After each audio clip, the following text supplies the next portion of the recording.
Good News Media.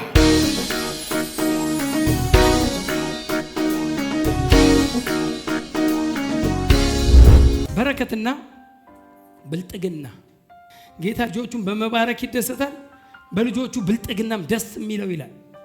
ከበረከት ልጀምር። ሳምንት ብልጥግናን በደንብ አወራለሁ።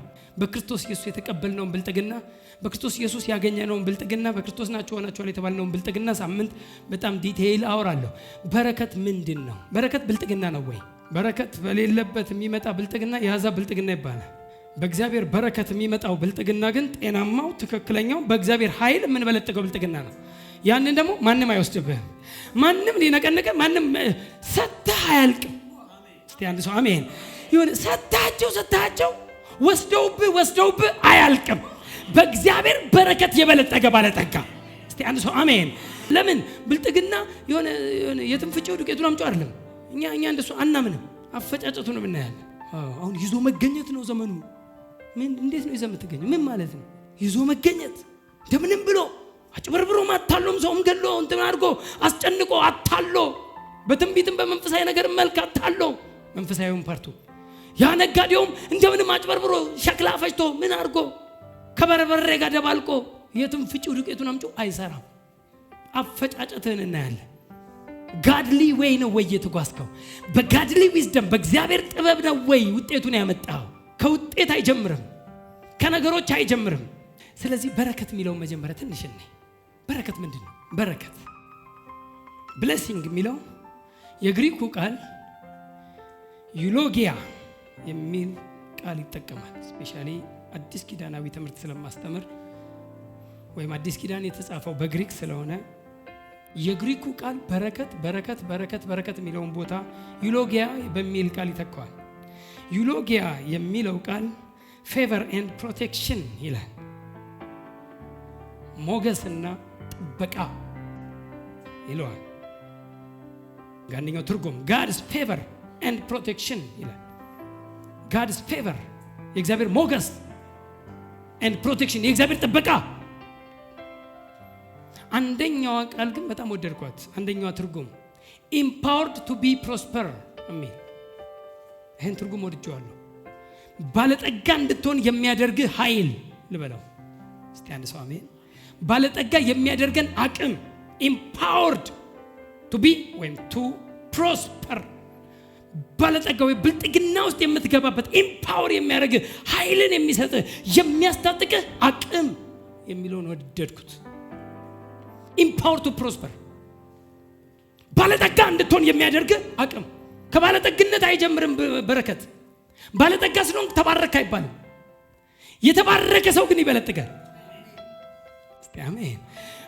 አሁን ይኸውላችሁ ብልጥግናና በረከትን ዛሬ በደንብ አድርጌ ለይቼላችሁ በረከት ምን ማለት እንደሆነ ገብቶን ተረድተን በክርስቶስ ደግሞ በመሆናችን አማኞች በመሆናችን ጻድቅ በመሆናችን ደግሞ የተባረክነውን በረከት እሱን አይተን ከዛ በኋላ ለመበልጠግ የሚሆን ኃይልን እንዳገኘን ከገባን አለመበልጠግ እንደማንችል ይገባናል።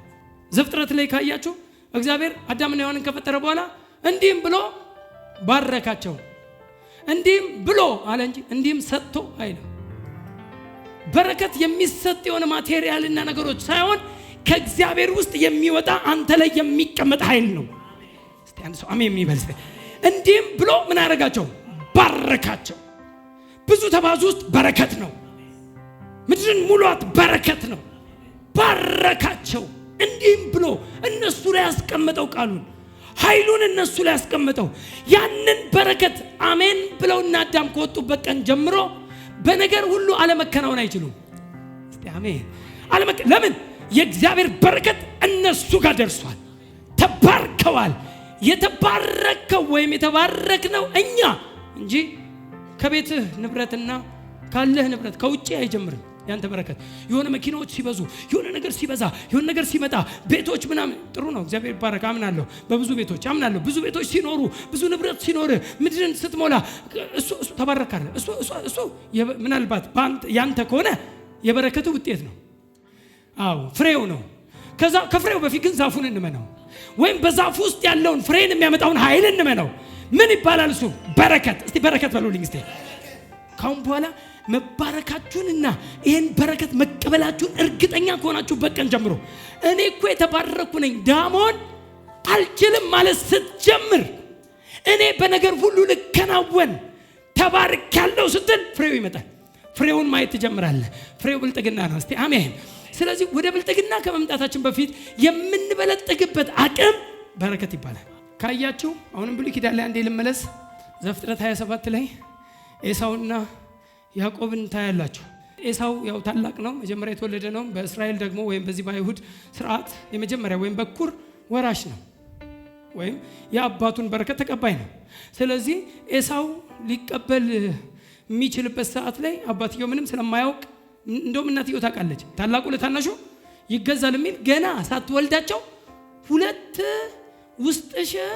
ሁለት ወገኖች ይገፋፋሉ። ሁለት ልጆች አላላትም፣ ራሱ የተለያዩ ወገኖች ናቸው፣ የተለያዩ እንትን ናቸው የሆነ እና ይገፋፋሉ፣ እየተገፋፉ ነው። ለምን የሚጋፉት መሰላችሁ? በረከት ገብቷቸው ሆድ ውስጥ መጀመሪያ ከወጣ እንደሚባረክ ስለገባው እና ኤሳው ሊወጣ ሲታው ይለዋል፣ እግሩን ይዘዋል። ከዛ ይገፋው ዝም ብሎ መገፋፋት መገለባበጥ አይደለም ወሬው፣ ኪ አለው የሆነ ትርጉም አለው። ይገፋፋሉ ግን አለና ከፊት ለፊት ያለው ኤሳው እንደሆነ ሲገባው እግዚአብሔር ታላቁ ለታናሹ ይገዛል አላት። እሷ ይሄን ትጠብቀው ነበር። ሰምታለች፣ ኢንፎ አላት፣ ኢንፎርሜሽን አላት። እሷ ይሄን ትጠብቃለች።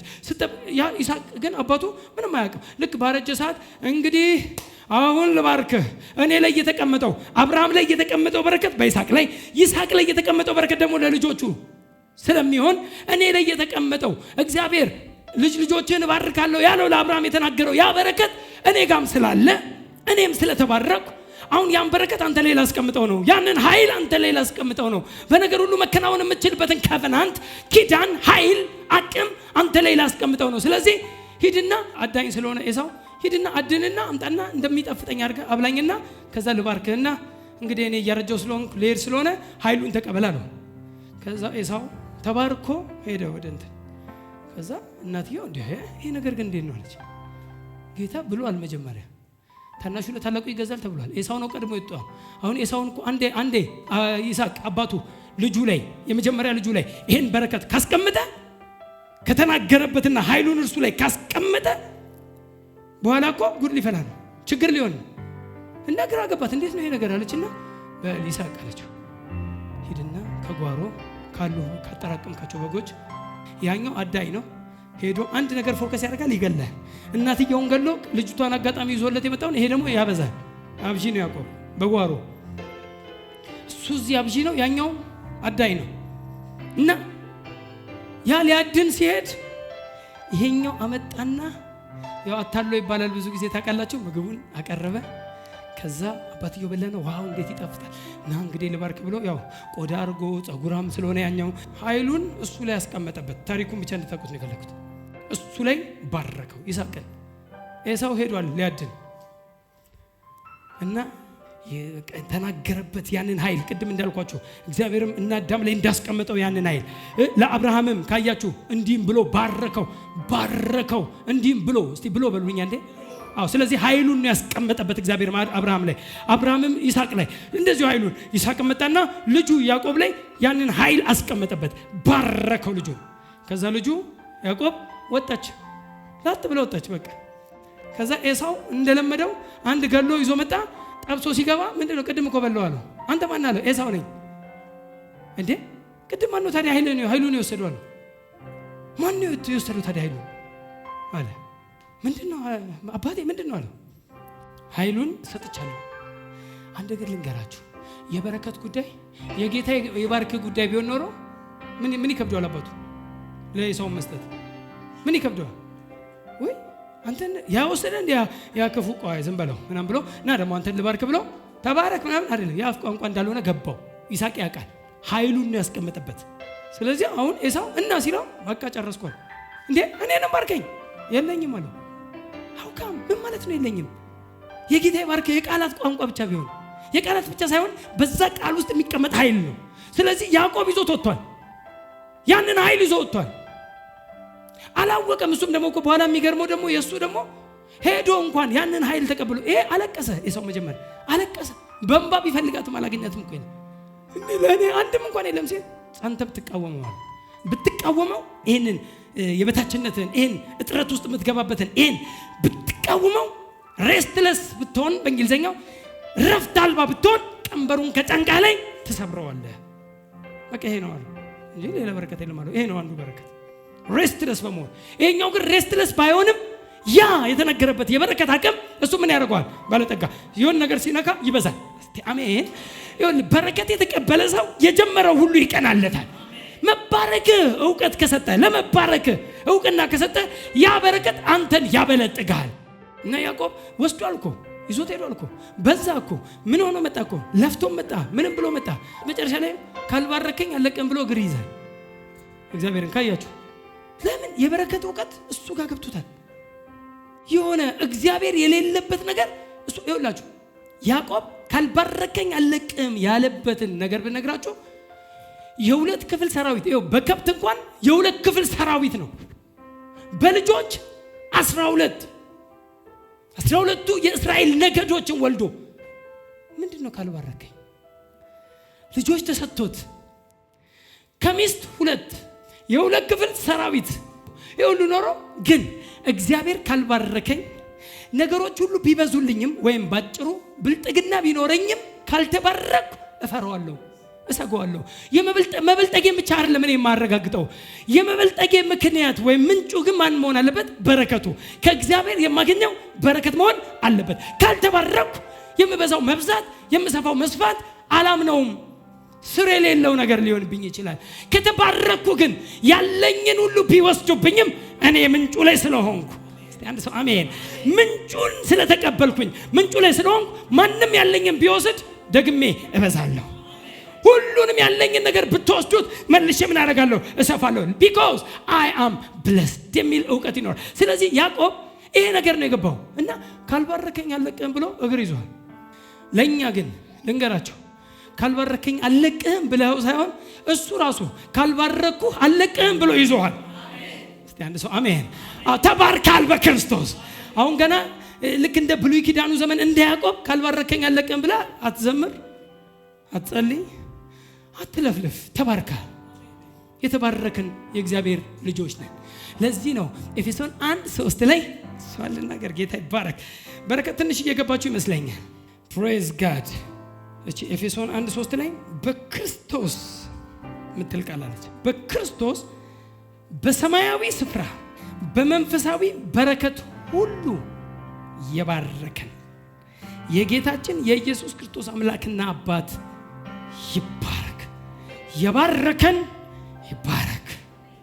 የባረከን እኛ በክርስቶስም ይላል በክርስቶስ እኛ በክርስቶስ በመሆን ልናፈራ የማንችልበት የነበረው አቅም ወይም ልንበለጥግበት በነገር ሁሉ መከናወን እንዳይሆንልን የሚያደርገው አቅም እርግማን የሚባለውን ክርስቶስ ኢየሱስ በገላትያ ምዕራፍ 3 ቁጥር 13 እና 14 ላይ እንደተጻፈው በእንጨት የሚሰቀል እርሱ የተረገመ ነው ተብሎ ተጽፏልና ክርስቶስ ስለኛ በሉልኛ እንዴ ድገሙልኛ እንዴ ስለኛ እርግማን ሆኖ ከሕግ እርግማን ዋጀን። እስቲ አንድ ሰው አሜን።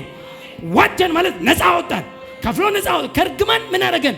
ዋጆናል፣ ተዋጅተናል። እርግማን የለብንም። ግማሽ ትምህርት ነው። እርግማን የለብኝም የሚለው ግማሽ ትምህርት ነው። ጥሩ ነው፣ ግን ግማሽ ትምህርት ነው። እኔ እርግማን የለብኝም ለምን? ክርስቶስ ስለኔ እርግማን ሆኗል። ጥሩ ነው፣ ትክክልና ግማሽ ትምህርት። ክርስቶስ ስለኔ እርግማን ሆኗል በመስቀል ላይ። በመስቀል የሚሰቀል የተረገመ ነው። ከብሉይ ኪዳን ተነስቶ እኮ ነው። በብሉይ ኪዳን ያን ወቅት ላይ ኃጢአት የሚሰራ የመጨረሻውን ውሳኔ ሲደመደምበት የሚሰቀለው ስቅላት እርግማን የሚባል ስላለ ያን እርግማን በእንጨት የሚሰቀል የተፈረደበት ሰውዬ የሚሰቀለው እርጉም ስለሆነ ያ የተረገመው ሰው እንኳን ተብሏል በብሉይ ኪዳን ዘመን። ያ የተረገመው ሰው በምድር ላይ ሬሳው እንዳያድር እርጉም ስለሆነ ሬሳው አይደር በዛው ቀን ቅበሩት ሁሉ ተብሎ ተጽፏል። ክርስቶስ ኢየሱስ ስለኛ ምን ሆነ? እርግማን ሆኖ ከምን ከሕግ እርግማን ዋጀን፣ ዋጅቶናል። እስቲ አንድ ሰው አሜን። እስቲ ከእርግማን ተዋጅቻለሁ በሉ አንዴ። እርግጠኛ ናቸው? ከእርግማን ተዋጅታችኋል? ከእርግማን ዋጀንና 14 ነው የሚገለግለን። 13 ነው ዋጀን የሚለው ሙሉ የሚያደርገው 14 ነው።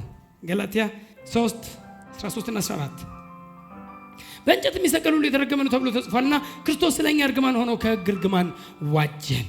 ቁጥር 13 ቁጥር 14 ላይ ሲደርስ የመንፈስን ተስፋ በእምነት እንድንቀበል ሲያን ሰው አሜን ይበል። በእምነት የተቀበልነው ወይም የምንቀበለው ነገር እንዳለ እያስረዳ ነው። እዚህ ጋር ምን አለ? በእምነት እንድንቀበል የአብርሃም በረከት ወደ አሕዛብ በኢየሱስ ክርስቶስ ይደርስላቸው ዘንድ። አሁንም በማ በኩል? በኢየሱስ ክርስቶስ የአብርሃም በረከት ሁሉ ለአሕዛብ፣ ለአይሁድ አይደለም። ለአይሁድማ ደርሷል። ለአሕዛብ አሁን ማን መጣ? በመካከል ላይ ክርስቶስ መጣና በክርስቶስ በኩል በረከቱን ላከ። በክርስቶስ በኩል የእግዚአብሔርን በረከት ለአብርሃም የተነገረውን ያን በረከት ሲወራ የነበረውን ያን በረከት በክርስቶስ በኩል ላከው ወይም አደረገው። የአብርሃም በረከት ይደርስላቸው ዘንድ። ስለዚህ ከርግማን ነፃ ነኝ ብቻ ሳይሆን ተባርክ ያለው የእግዚአብሔር በረከት ወይም የአብርሃም በረከት እኔ ጋር ደርሷል ካላልን ሙሉ አይሆንም። እኔ ከርግማን ነፃ ነኝ ብቻ ሳይሆን እኔ የተባረኩ ነኝ ስትል ነው ሙሉ የሚያደርገው። እርግማን እኔ ላይ አይሰራም ብቻ ሳይሆን እኔ በክርስቶስ ኢየሱስ ምን ያልኩ ነኝ? የተባረኩ ነኝ። ለዚህ ነው ኤፌሶን 1:3 ቅድም በሰማያዊ ስፍራ በክርስቶስም በመንፈሳዊ በረከት ሁሉ ምን ያለን? የባረከን። ድገሙልኝ። የባረከን። የሚባርከን አይደለም፣ ተስፋ አይደለም። ገና አንድ ቀንማ ዘንበል ይላል አይደለም። ጌታማ አንድ ቀን ይባርክሻል የኔ ወንድም ማለት አይደለም። ተባረከን። በጌታ ነው ወይ? በጌታ ከሆንክበት ቀን ጀምሮ የተባረክ ነው። እስቲ አሜን። ተባርክ ያለው ይበላል ሰው። በጌታ ከሆንበት ቀን ጀምሮ በክርስቶስ ስንሆን በረከቱን ተቀበል። በምሳሌ 10:22 ላይ በጣም የምንወደው ቃል አለ። መነሻ ጥቅሳችን የሚሆነው እሷን ያዙልኝና ፕሬዝ ጋድ። ምሳሌ 10:22 ምን ይላል? የእግዚአብሔር በረከት ባለጠጋ ታደርጋለች። አሜን። የእግዚአብሔር ምን በረከት ምን ታደርጋለች? ባለጠጋ ታደርጋለች። ሐዘንም ከእርሷ ጋር አይጨምርም። ሐዘንም ከእርሷ ጋር ምን አይልም? አይጨምር። በአዲሱ መደበኛ ትርጉም የእግዚአብሔር በረከት ብልጽግናን ታመጣለች። አሜን። ምን ዋናት የምታመጣው? በረከቷ ምን ታመጣለች? አዎ፣ በረከትና ብልጽግና ይለያያል አይለያየም? የእግዚአብሔር በረከት ባይኖር የእግዚአብሔር ብልጽግና ልታገኘው አትችልም። የዓለምን ብልጽግና ልታገኝ ትችላለህ። የዓለም ብልጥግና አሕዛብ ለምልሞ አየሁት ስመለስ ግን ከቦታ ማጣሁት የሚያስብለው ብልጥግና ልታይ ትችላለህ። አንዳንዴ ምሳሌ ላይ አለ፣ መዝሙረ ዳዊት ላይም አለ። አሕዛብን ሲሄድ አለ ለምልሞ አየሁት፣ ከዛ ቀንቶ ወይ ጉድ እነዚህ ሰዎች ግን እንትን ይበለጥጋሉ ብሎ ማለት ነው። የእነዚህ ሰዎች ብልጥግና ይገርማል። አሕዛብን እኮ ነው የማያምነውን አይቶት ለምልሞ ሚሊዮነር ሆኖ ካስፈለገን ቢሊዮነር ሆኖ ነገር ሁሉ ቀንቶለት የሚመስል አየሁት አለ። አይቶት አለፈ። ደርሶ ሲመለስ ግን አለ ቦታውም የለውም። እንኳን መለምለም ከቦታው አጣሁት። የእሱ ብልጥግና የፉገራ ብልጥግና ይባላል። የአሕዛብ ብልጥግና ስር የሌለው ብልጥግና ማለት ነው። መሰረት የሌለው ብልጥግና ማለት ነው። ደስታ የሌለው ብልጥግና ማለት ነው። ሐዘን ያለው ብልጥግና ማለት ነው። ለቅሶ ያለው ብልጥግና ማለት ነው። እንቅልፍ የሌለው ብልጥግና ማለት ነው። የአሕዛብ ብልጥግና ለምን? በምን አምጥቶት ነው? የኔ በማታለል በማጭበርበር ሰውን አሰቃይቶ ሰውን አስገድሎ ሰውን አስጠፍቶ አታሎ በሙስና እጁ የጸዳ አይደለም፣ ስራው የጸዳ አይደለም። ለዚህ እኮ ነው ወንዶች አለና የተቀደሱ እጆቻቸውን አለ ሙስና የማይሰጡትን አንስተው እንዲጸልዩ እንዲያመሰግኑ ፈልጋለሁ አለ። በአዲስ ኪዳን በሌብነት በሙስና ሳይሆን አታሎ አጭበርብሮ እንቅልፍ የሚያሳጣ ብልጥግና ሳይሆን የኛ ብልጥግና ተኝተህ ያንተ ቢዝነስ ሲስተማቲካሊ ይሰራል፣ ይበዛል፣ ይሰፋል። አንተ ትተኛለህ፣ ታርፋለህ። በቃ እኔ ማምላክ እንደሆንኩ እረፉ፣ እኔ ማምላክ እንደሆንኩ እወቁ። በቃ በጌታን በማወቅ እርፍ ብለህ በነገር ሁሉ መከናወን የምትችልበትን አቅም በረከትን ተቀብለናል። የእግዚአብሔር በረከት ባለጠጋ ታደርጋለች። እስቲ አንድ ሰው አሜን። የእግዚአብሔር በረከት እስቲ በሏት እስቲ ዛሬ ባለጠጋ ታደርጋለች። ሐዘንም ከእርሷ ጋር አይጨምርም። አንዳንድ ሰዎች ሐዘን ያለው ብልጥግና ወይም ሐዘን ያለው ክንውን መትረፍረፍ ይሆንላቸው። በቃ ነገር ሁሉ ሞልቶላቸዋል፣ ግን መብላት አይችሉም። ሁሉ ምግብ አለ። ሰው ሲበላ ምራቅ ይውጣሉ፣ እነሱ አይበሉ። እንደው ባልበላው እንኳን እባክሽ እስቲ በፊት ለፊት ያሳልፍ ይላል። ሐዘን ያለው ብልጥግና ማለት ነው። እኛ ጥርግ አድርገን እንበላለን፣ እንጂ አድርገን ነው የምንኖረው። እስቲ አሜን። ቀሎን ነው የምንኖረው። የአሕዛብ ብልጥግና አይደለማ፣ የእግዚአብሔር ብልጥግና ነው። የአሕዛብ መከናወን አይደለማ፣ እኛ በእግዚአብሔር በረከት ያገኘነው ብልጥግና ነው። ስለዚህ የእግዚአብሔር በረከት ባለጠጋ ታደርጋለች። ስለዚህ ይህም በረከት ተቀብለናል ወይ? ይህም በረከት አግኝተናል ወይ? በክርስቶስ ኢየሱስ ያመንን አማኞች ሁሉ እንዴት ነው ያገኘነው? ቅድም እዛ ምሳሌ 10 ብያችኋለሁ። እንደውም ቁጥር 6 ላይ ሄዳችሁ ብታዩት በረከት ይልና ቁጥር 6 ላይ እዛው ምሳሌ 22:6 ላይ በረከት በጻድቅ ራስ ላይ ነው። በረከት ያለው ማለት ነው ጻድቅ ላይ ነው። ጻድቅ ላይ ነው በረከት ያለው። ውጪ በዓለም ያሉት በረከት አላቸው የላቸውም? ለምን? እነሱ ምንድን ናቸው? ኃጢአተኞች። ገና ወንጌል ተሰብከው በክርስቶስ ኢየሱስ ሲያምኑ ነው ጽድቅን የሚቀበሉት። ስለዚህ እነሱ ኃጢአተኞች ነው። በኃጢአተኛ ላይ በረከት የለም። ኃጢአተኛው በረከትን የለውም። ብልጥግና ሊኖረው ይችላል፣ በረከት ግን የሌለው ብልጥግና ነው። ምንጭ የሌለው ብልጥግና ነው። ስር የሌለው ብልጥግና ነው። አሁን አይተው አሁን የሚጠፋ ብልጥግና ነው። የአሕዛብ ብልጥግና የት ሄዱ? የት ደረሱ? አለፉኝ፣ አመለጡኝ፣ እኔ ወደ ኋላ ቀረው የምትልበት ያልሆነ በኃጢአተኞች ልጄ ወይ በኃጢአተኞች አትቅና ፈጥነው ይደርቃሉ የተባለበት ብልጥግና በኃጢአተኞች ነው። እንደውም ከፈለጉ እነሱ ይቅኑ ባንተ። እስቲ አሜን።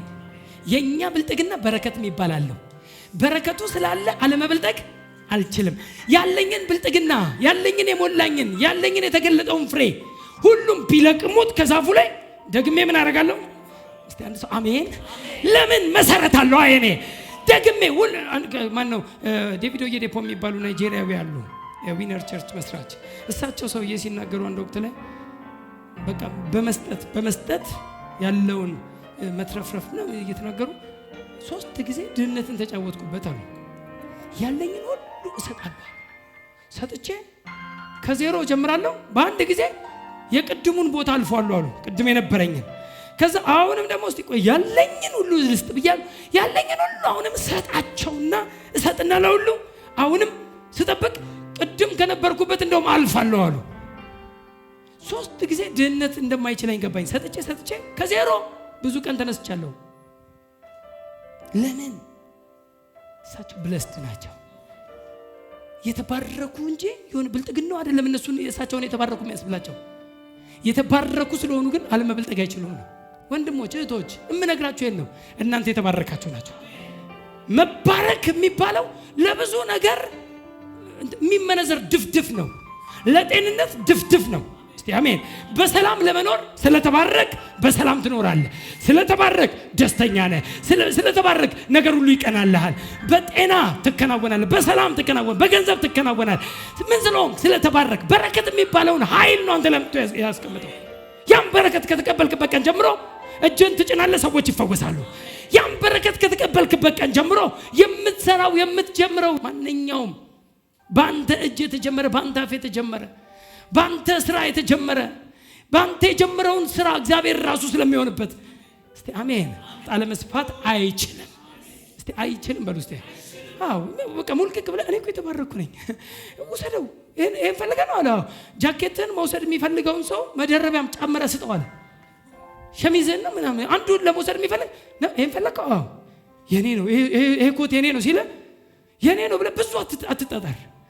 አይ ወንድሜ የኔ ያንተ አይደለም ይሄ የኔ ነው አይደለም የኔ ነው ምናምን ካለ ነው ቆይ አንድም አለ ልጨምርልህ ብለህ አሜን። አዎ አንድም ይሄ እንደውም ከወደድከው ደስ የሚል እንደውም ባንተ ልክ እንደውም አለኛ እንዲሆነ እባክህ ቆይ እቺን ሰጣት ግን ቆይ አንድ ባንተ ልክ ደግሞ አለች ብለህ እስቲ አሜን ጨምረህ ትሰጣለህ። ምንም ለምን አንተ አያልቅብህም። እስቲ አሜን አያልቅብኝም እኔ ምንጩ ላይ ነኝ ያለሁት ያለ ሰው እኔ የተባረኩ ነኝ ምንም ነገር አልደርቅም የሚል ሰው ለምን ምንጩ ላይ ነው አይቆምከው። ምንጩ ላይ የሆነ ሰው አይደርቅም። በህይወቱ ሁሉ ምን ይሆናል? ይለመልማል፣ ይከናወናል። ጻድቅ ነና። በጻድቅ ራስ ላይ ምን አለ? ምሳሌ 10:6 እንዳትረሱ። በጻድቅ ራስ ላይ በረከት አለ። በረከት በጻድቅ ራስ ላይ ነው። በረከት ያለው በማን ላይ ነው? በኃጢአተኛው ላይ አለ? የለም። ኃጢአተኛው ተባርኳል?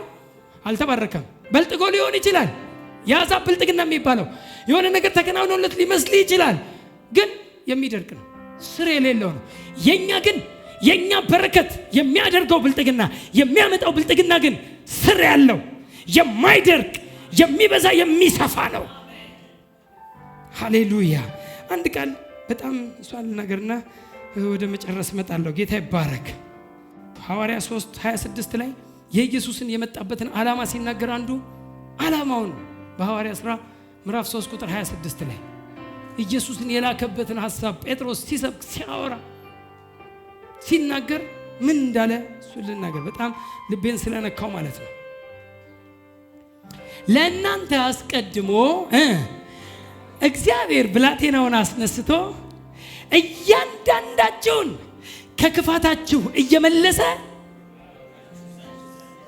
ይባርካችሁ ዘንድ ሰደደው። ኢየሱስ የመጣው ለምንድን ነው? ሊባርከን። እያንዳንዳችን ከምን እየመለሰ? ከክፋታችን እየመለሰ። ከክፋት የተመለሰ ከኃጢአት የተመለሰ ሁሉ ሊባረክ ነው። ይባርካችሁ ዘንድ ሰደደው። ኢየሱስን የሰደደበት አንደኛውና ዋነኛው ዓላማ ራሱ አድርጎ እዚህ ጋር ሲናገር እያንዳንዳችሁን ከክፋታችሁ እየመለሰ ይባርካችሁ ዘንድ ነው። ልትባረኩ ነው። በክርስቶስ ሆነን በክርስቶስ ኢየሱስ ያመንን ቀን ጸድቀን ጻድቅ ሆነን እኔ በረከት እኔ እኮ አልተባረኩም ማለት አይቻልም። ተባርካል። እስቲ ተባርክ ያለው ይበላል። እኛ አለመከናወን አንችልም። አለመትረፍረፍ አለመበልጠግ አንችልም። ተው ብልጥግና ሳምንት ልምጣ ብዬ ነው። ዛሬ ግን በረከቱን እዩት። እግዚአብሔር ከእግዚአብሔር ዘንድ ራሱ የሚወርደው ምንድነው ስትሉ በረከት ነው። ለዚህ ያዕቆብ 1:18 ላይ ካያችሁ በጎ ስጦታ ፍጹምም በረከት እስቲ አንድ ሰው አሜን። መለወጥም በእርሱ ዘንድ ከሌለ ከብርሃናት አባት ይወርዳል።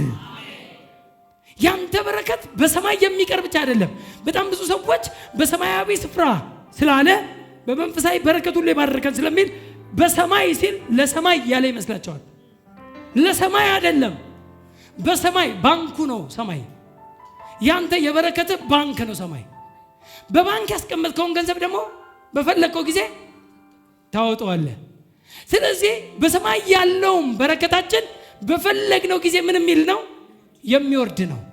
በጎ ስጦታ ፍጹምም በረከት መለወጥ በእርሱ ዘንድ ከሌለ ከብርሃናት አባት ምን ይላሉ? እስቲ አንድ ሰው አሜን ይበል። እስቲ ይወርዳሉ። ይወርዳል። በረከት ማውረድ ይቻላል። አንድም ቃል ልጨምር። አንደኛ ጴጥሮስ 3:9 ክፉን በክፉ ፈንታ አትመልሱ፣ ስድብንም በስድብ ፈንታ አትመልሱ፣ በዚህ ፈንታ ባርኩ እንጂ አለና። ለምንድን ነው የምንባርከው ሲባል መልሱ ዘጋ ነው። በረከትን ልትወርሱ ለዚህ ተጠርታችኋልና። የተጠራነው ለምንድን ነው? በረከትን ለመውረስ።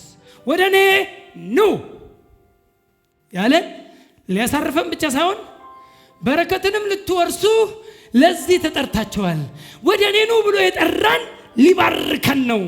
ወደ እኔ ኑ ብሎ የጠራን ጻድቅ አድርጎን በጻድቅ ራስ ላይ በረከትን ሊያስቀምጥ ነው። የመጣነው ወደ ክርስቶስ ለመባረክ ነው። የተባረከ ሰው ደግሞ በማንኛውም በሚፈልገው ነገር ሁሉ የሚከናወንበትን ኃይል ተቀብሏል ማለት ነው። ስለዚህ ኃይሉ ነው በቃ። እንዲህም ሰጥቶ ሳይሆን የባረካቸው እንዲህም ብሎ እነሱ ላይ ያስቀመጠው እንዲህም ብሎ ባረካቸው። ያን በረከት አሜን ብለው ከተቀበሉበት ቀን ጀምሮ በነገር ሁሉ መከናወን የሚችሉበት ኃይል እነሱ ጋር። ነገር ሁሉ ለእነሱ ለበጎ ይሰራላቸዋል። ነገር ሁሉ የእነርሱ የሆነው ነገር ሁሉ ፕሮቴክተድ ነው። ብለስድ ናቸው። ዚያር ብለስድ የተባረከ ህዝብ ስለሆነ እስራኤልን ሂዱና እስቲ ፈትሹ። እስራኤልን እስቲ ሂዱና ይሁ። በጣም እኮ የሚገርም አንድ እንኳን ከመካከላቸው እያለ እጥረት ያለው እግሩ ያበጠ የተጨነቀ የተበላሽ ያመመው ምንድን ነው? እነሱ ማን ናቸው? እነሱ በምድር ላይ ካሉ ሰዎች ሁሉ የተለዩ ባለ 4 እግር ናቸው እንዴ? እነሱ ሲወልዱ ግብጾች አዋላጆች አላቸው። እነሱ እኮ ዝም ብለው ነው የሚወልዱት ምናምን ነገር የሚባለው ያለ ጭንቅ የሚወልዱት ምንድን ነው? እነሱ በነገር ሁሉ የሚከናወኑት ለምንድን ነው? በሽታ በምድር ላይ ሲመጣ እነሱ ፕሮቴክተር የሚሆኑት። በግብጽ ያለ የምታውቁትን በሽታ በእናንተ ላይ ታውቀው ይሆናል እኮ አለ። በግብጽ ላይ ያለው በሽታ ወደ እናንተ ግን አይደርስም። እኔ እግዚአብሔር ነኝ፣ እኔ ጠባቂ ነኝ። እኔ ለምን ከቨናንት አለ፣ ኪዳን አለ። በዛ ኪዳን አማካኝነት እነሱ ምን ያሉ ናቸው? የተባረኩ። ስለዚህ ንብረታቸው ያላቸው ነገር ሁሉ፣ ጤንነታቸው፣ አካላቸው ያላቸው ነገር ሁሉ ፕሮቴክትድ ነው። የተባረኩ ህዝቦች ስለሆኑ መባረክ ማለት ፕሮቴክሽን ነው። መባረክ ማለት ፌቨር ነው። መባረክ ማለት ቱ ቢ ኢምፓወር የሚያደርግ ቱ ቢ ፕሮስፐር እንድትበለጥጉ የሚያደርግን ኃይል መቀበል ነው። ኃይሉን ተቀብለናል። ዕብራውያን 6:13 ለመጻፍ ብቻ እናንተ ዝም ብላችሁ ጻፉ። ለአብርሃም ቅድም የተናገርኩትን እየባረኩ ባርካለሁ ብሎ የተናገረበትን ቃል እሷን ተናርጓት። ፕሬዝ ጋድ። የተባረከን ህዝቦች ነን። እኔ ተባርኬያለሁ። እስቲ አሜን። አዎ እንደዛ ለምን ጻድቅ ሆናችሁ በረከት እናንተ ላይ አለ። በቃ ጻድቅ ሆነ በረከት በጻድቅ ራስ እንዳትረሷት ጭንቃል። የእግዚአብሔር በረከት ደግሞ ባለጠጋ ታደርጋለች። በረከት ካለ ባለጠግነት አለ። ከተባረክ ባለጠግነት አለ። የእግዚአብሔር በረከት በጻድቅ ራስ ላይ ነው። በክርስቶስ ሳምን ጻድቅ ሆኛለሁ። ጻድቅ ስለሆንኩኝ የእግዚአብሔር በረከት በእኔ ላይ አለ። ስለተባረኩ ደግሞ እበለጠጋለሁ። የተባረኩ ነኝ እኔ። የተባረኩ በጌታ ይባርክ። ገና አልመርቅም። ጌታ ይባርክሽ፣ ጌታ ይባርክ ምናምን ብዬ እኔ አይደለም በረከት የምሰጠው። ጥሩ ነው። ብዙ መጥፎ ልምድ አይደለም። ጴንጤው አለው እንደዚህ አይነት ጌታ ይባርክሽ፣ ጌታ ይባርክ ሳይለኝ በፊት ተባርኬያለሁ ነው አይደል? ሳልባል በፊት ተባርኬያለሁ። በክርስቶስ የተባረኩ ነኝ። ጌታ ይባርክ ስላልከኝና አሜን ስላልኩ ብቻ አይደለም የምባረከው፣ ስለተባረኩ ነው። በሰማያዊ ስፍራ በመንፈሳዊ በረከት ሁሉ እስቲ በሉልኝ፣ ድገሙልኝ። እናንተ ምን ያላችሁ ህዝቦች ናቸው? እስቲ ተባርኬያለሁ በሉ እስቲ። እኔ በሉ እስቲ ኃጢአተኛ አይደለሁም፣ ጻድቅ ነኝ። የእግዚአብሔር በረከት በእኔ ራስ ላይ አለ። በነገር ሁሉ ልከናወን እችላለሁ። የእግዚአብሔር በረከት በእኔ ላይ ነው። የእግዚአብሔር በረከት ባለጠጋ ታደርጋለች። ሐዘን የሌለባት በረከት ናት። ሃሌሉያ። በሰማያዊ ስፍራ በመንፈሳዊ በረከት ሁሉ ተባርካችኋል።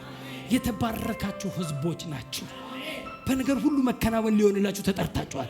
ይህንን ኃይል እናንተ ጋር ካለ አለመበልጠግ አችል። በረከቱ ምንድነው? ኃይል ነው። ምን የምናደርግበት? የምንበለጥግበት ጉልበት ነው። የምንበለጥግበት አቅም ነው። ዛፉ ከሌለ ፍሬ እንደሌለው ሁሉ በረከት የሌለ ብልጥግና የለም። ይሄኛው ብልጥግና በረከት የሌለው ብልጥግና የአሕዛብ ብልጥግና የሚባለው ነው። ስር የሌለው ብልጥግና፣ መሰረት የሌለው ብልጥግና፣ በውሃ ላይ የሚንሳፈፍ ብልጥግና፣ ምንም ነገን የማያሻግር ብልጥግና፣ እንቅልፍ የተነሳበት ብልጥግና፣ እንቅልፍ የሌለው፣ ሰላም የሌለው፣ ደስታ የሌለው። እኛ ግን እስቲ አሜን ሙልቅቅ ብለን እየሳቅን ሃሌሉያ እየሳቅ የምትከናወንበት እየሳቅ በነገር ሁሉ ጤንነት ቢሆን በነገር ሁሉ የምንበለጥግበትን አቅም በረከትን ተቀብለናል። አባቶ እናመሰግናለን።